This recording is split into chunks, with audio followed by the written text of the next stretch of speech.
Hello and welcome to Learning the Discipline, a Theory and Practice. So this is the syllabus. This part's probably a little boring, but still good to go through. So let's go ahead and do that. So this is 4500, which is the undergraduate version of the class, and 5500, which is the graduate version. They're going to run together. People who are enrolled in 5500 will have an additional graduate level paper near the end of the semester, but we can talk more about that later. This is a Section 51 class, which means it is online, and it is 1 credit hour. This class is co-taught between myself and Dr. Mel Sabella. And here you can see our contact information and our office hours. And we're happy in office hours to have you either come to our office or let us know ahead of time, and we can do a Zoom office hour. This class is primarily asynchronous online, which means we'll be online and we'll be interacting, but all of us sort of logging in at different times. We may try to meet synchronously on Zoom twice during the semester, but that would be arranged at times that worked for the availability of everyone. All of our texts and materials are going to be able to be found on Moodle, and you don't have to purchase anything additional for the course. All right. What is this course about? It's about integrating educational theory, pedagogy, sort of the study of teaching, and practice with content in the disciplines. So not just sort of educational theory by itself, but like I'm a chemist. So how does educational theory match with trying to teach specific content? So if I'm trying to teach the structure of an atom, what types of things do I need to do in the classroom that might be different than if a biologist is trying to teach the structure of a cell? And what might be the same? So that's some of the things that we're going to be looking at. We're going to be focused on practical concerns, associated theoretical models, and pedagogical content knowledge. Again, this sort of interplay between educational theory and the content in our disciplines.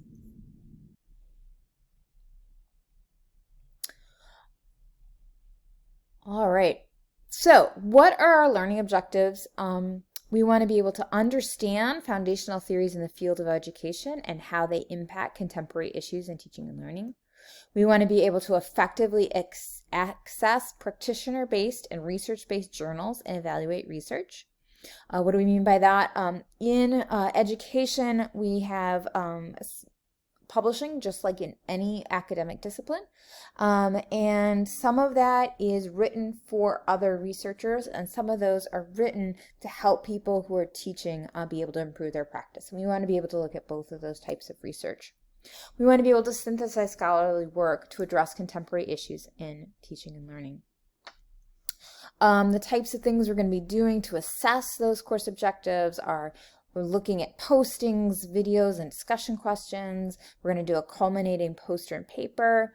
We're going to have a cross-disciplinary project where we all look at research in our own area and share that with each other. And we're going to do a mini interview project to think about how someone in your discipline is understanding content. A lot of the students in this class are new learning assistants, and part of these learning outcomes and learning objectives is to help you be a better learning assistant for the students in your class. There are some people who are not learning assistants in this class, and that is great too. And this is going to enable you to think more deeply about teaching and learning in your content area.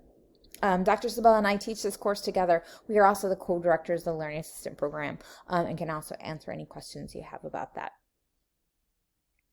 Course requirements. You want to participate in the online course at least once a week. What I highly recommend you do is look at your schedule and go ahead and figure out set time every week that's your online class time. It's too easy for online classes to be out of sight, out of mind.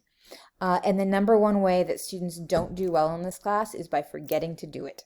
If you do the material, if you engage with it, you're going to do well. So look at your schedule, set aside time, just the same way that if you're an in-person class, you're always in class at that time. Think about when you're always going to engage in your online class. Most of our assignments will be due on Fridays and Tuesdays, so you might want to think about that as you're scheduling your time for when you're going to log in each week. Right, the criteria for grading, sort of the normal, what you'd expect. Here are the percentages of the grade. So this sort of weekly engaging all the time is going to be about 60%. We have that cross-disciplinary inquiry reflection where you're delving into the literature, the educational literature in your area. It's about 15%. We're going to do this project on questioning and interviewing, and that'll be 15%. And then the final poster paper is worth 20%. And I just looked at this, and this is more than 100%. We'll need to fix that. All right, it's fixed. So what this also tells you is if you see mistakes, let us know, because we're going to mess stuff up. So we now have that this indeed adds up to 100% now. At the end of the semester, if you're in the undergraduate version, you'll have a poster about thinking and learning in your content area that's worth 20%. If you're in the graduate version, you'll do the poster for 10%, and then you'll have a reflection paper that delves further into the literature that'll be due 10%. And we'll talk about that as we get closer to the end of term. As I was saying before, most assignments will be due on Fridays and Tuesdays. A lot of times you'll do your initial post on a Friday, and then you're going to want to respond to peers by Tuesday. That being said, you can always work ahead. It's great if you have your stuff up earlier. When you do posts, typically your initial post will be worth 10 points, and your first response is worth 5, and your second response is worth 5. We do have to deduct points if you're late. Why? Because of the asynchronous nature of this class, posts have to be there for you to be able to respond to your peers. If your post is late, then your peers can't respond to all of your good ideas because they're not going to see them.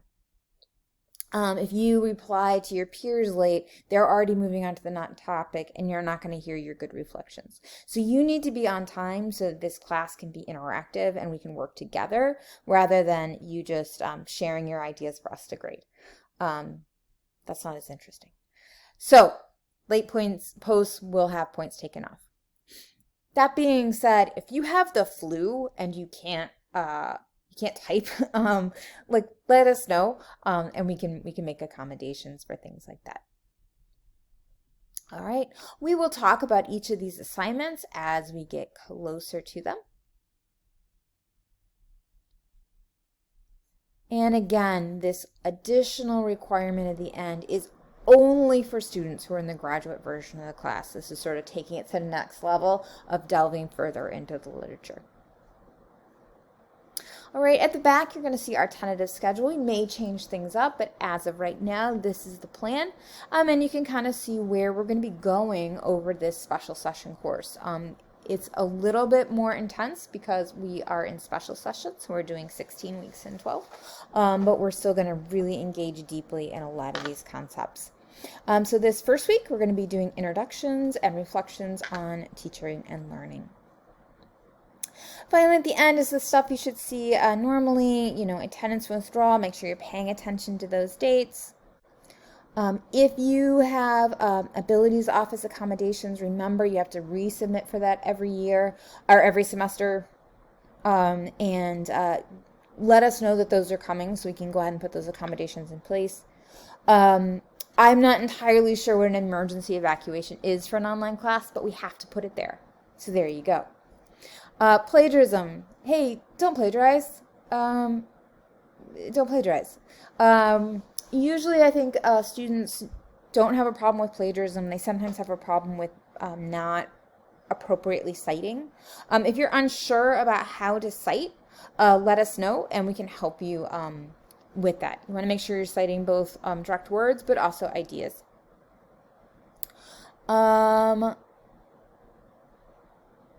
AI usage, if you think, here's, I think, a really good way to think about this. When in doubt, ask yourself, am I practicing a skill or demonstrating knowledge that I'm being asked to practice or demonstrate?